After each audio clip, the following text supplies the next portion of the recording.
إله إلا الله محمد رسول الله. کسی خاتون کا فون آیا, وہ مجھے طارق چوہتائی سمجھ کے فون کر رہی تھی. میرا نام بھی طارق ہے نا, تو اس بہانے سے بہت سے لوگ مجھے فون کر دیتے ہیں. خاتون کا فون آیا, وہ آپ طارق چوہتائی ہیں. میں نے کہا اللہ نہ کرے بھائی. میں نے کہا خیر مسئلہ. کہہ رہی وہ آپ نے ایک وظیفہ بتایا تھا, اس سے میری ایک بچی کی شادی تو ہو گئی, 2 بچیاں رہ گئی ہیں, ان کے لیے بھی بتا دیں. میں نے کہا کہ اللہ کی قسم وہ اس وظیفے سے نہیں ہوئی تھی, وہ ویسے ہی ہو گئی تھی. باقیوں کی بھی دعا کریں ویسے ہی انشاءاللہ ہو جائے. میں نے کہا اس سے جا کے تحقیق کریں, اس کے اپنے خاندان کی بچیوں کی کتنوں کی شادیاں نہیں ہو رہی. اگر یہ وظیفوں سے ہو رہی ہوتی, اس کی اپنی کتنوں کی نہیں. میں نے کہا آج کل تو شادیاں ویسے ہی نہیں ہو رہی ہیں, بندے کریں گے تو ہوں گی نا شادیاں. یہ تو آپ لوگ کتنے ہیں یہاں جو میرڈ ہیں, سارے کنوارے بیٹھے ہیں یہاں پہ. جب کرو گے ہی نہیں, عمریں نکلیں گی تو الٹے لٹک کے وظیفے پڑھو, سیدھے لٹک کے وظیفے پڑھو, کچھ بھی کرو, ہو گئی نہیں. ابے بھائی روٹی کھاؤ گے نہیں تو پیٹ میں جائے گی وہ, جو مرضی کرو. جب مردوں نے نکاح کرنا ہی چھوڑ دیا ہے, 40 سال کی عمر میں تم نکاح کرو گے تو لڑکیوں کی شادی کہاں سے ہوگی؟ اور ماں باپ اپنے بیٹوں کو شادی کرنے نہیں دیتے, لڑکے کو کہاں کرنے دیتے شادی, اور روتے ہیں کہ ہماری بیٹیوں کا رشتہ نہیں آ رہا. تو بھائی اس لیے نہیں آ رہا کہ دوسرے کے باپ بھی اپنے بیٹے کو شادی نہیں کرنے دے رہے. ایک چھوٹی سی بات کہتا ہوں, وہ موضوع آیا ہے تو چھوٹی سی, پھر میں اصل موضوع کو بس سمیٹتا ہوں, آپ ذرا گچی پکڑ کے رکھیں اس کی. آج کسی کا فون آیا کہ وہ ہماری کوئی خاتون تھی, وہ بیوہ ہو گئی تھی, یہ ہو گیا تھا, فلانا ہو گیا تھا. اب بڑی مشکل سے ان کا ایک جگہ رشتہ طے ہو گیا ہے, 1 سال کے بعد شادی ہے. تو میں نے کہا 1 سال کے بعد کیوں ہے؟ کہہ رہے ہیں وہ لڑکا کہہ رہا ہے کہ میں پہلے اپنے پاؤں پہ کھڑا ہو جاؤں. میں نے کہا آپ لوگوں کی طرف سے تو دیر نہیں ہے نا. کہہ رہے نہیں, لڑکا کہہ رہا ہے میں پہلے گھر بنا لوں, میں کمرہ بنا لوں, میں یہ کر لوں. میں نے کہا ان کے گھر میں کوئی کمرہ نہیں ہے؟ کہہ رہے ہاں وہ ہے. میں نے کہا کیا وہ کھاتے نہیں ہیں؟ بھی کھاتے ہیں, صبح ناشتہ بھی.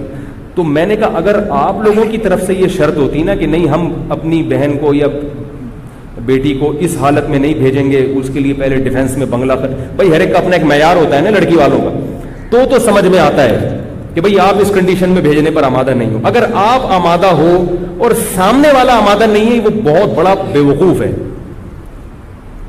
وہ کہنا تو بہت بیوقوف بہت ہلکا لفظ ہے اس کے لیے, لیکن کیا کریں بھئی, تقدس بھی تو ہے نا کوئی مسجد کا, اور اسی پہ کلپ آ جائے گا. تو پاگل ہے بھائی. جب مرد کو عورت کی ضرورت زیادہ ہوتی ہے, میں نے کہا 1 سال وہ بندہ بیوی کے بغیر, عورت کے بغیر گزارا کیسے کرے گا؟ ہماری سمجھ میں نہیں آتا بھائی. اس ماحول میں جب تمہیں لڑکی خود اپنے حقوق سے دستبردار ہو رہی ہے, وہ کہہ رہی ہے کہ بھائی میں اسی روکھی سوکھی میں تمہارے ساتھ گزارا کر لوں گی, تو لے آؤ یار, فوراً لے آؤ جا کے. بولو ٹھیک ہے, اور کیا چاہیے, گھر بھی بنتا رہے گا, تنخواہ بھی ہوتی رہے گی. یا تو وہ راضی نہ ہوتی نا. تو میں نے ان کو فون پہ کہا, میں نے کہا اللہ کا بہت بڑا فضل ہو گیا کہ اللہ نے مجھے مولوی بنا دیا, ورنہ میں بھی ایسا مکھنچو ہوتا. معاشرہ تو ایسے ہی لوگ پیدا کر رہے ہیں.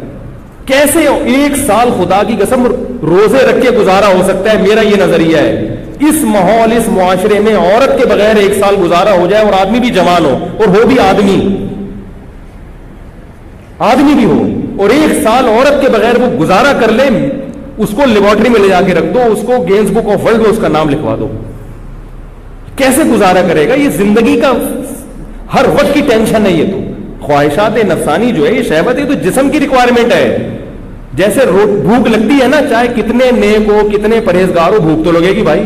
چاہے تبلیغ میں چلے لگا لو, 4 مہینے لگا لو, اور ڈبل ہو جائے گی بھوک. تبلیغ میں نکل کے آدمی واقعی میدا بڑا ٹائٹ ہو جاتا ہے, ڈبل کھانا کھاتا ہے. اس کو ختم نہیں کر سکتے, صحابہ نہیں ختم کر سکے تھے بھائی.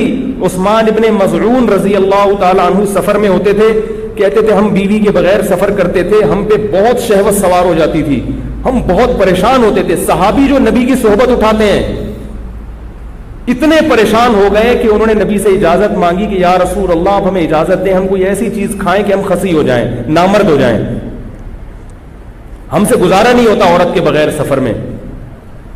تو آپ صلی اللہ علیہ وسلم نے فرمایا کہ نہیں, تمہیں خسی ہونے کی اجازت نہیں ہے. کیا فرمایا؟ تزوجوا الودود الولود فانی مباہی بکم الامم. فرمایا نکاح کرو. نکاح کیا مطلب؟ سفر میں کر لو کسی سے نکاح. یہ نہیں کہ ابھی جائیں گے تو پھر اس 6 مہینے استخارے نکالیں گے, پھر لڑکی والے آئیں گے تو پھر لڑکے والے جائیں گے. اتنا ٹائم نہیں ہے بھائی. اتنا ٹائم نہیں ہے، سفر میں گئے ہو، کوئی رشتہ میسر ہے، شادی کرو، گھر میں فون کر کے ابا کو بتا دو ہو گئی ہے، ہو گئی۔ صحابہ کا ایسا ہی ہوتا تھا، ابا ہو گئی۔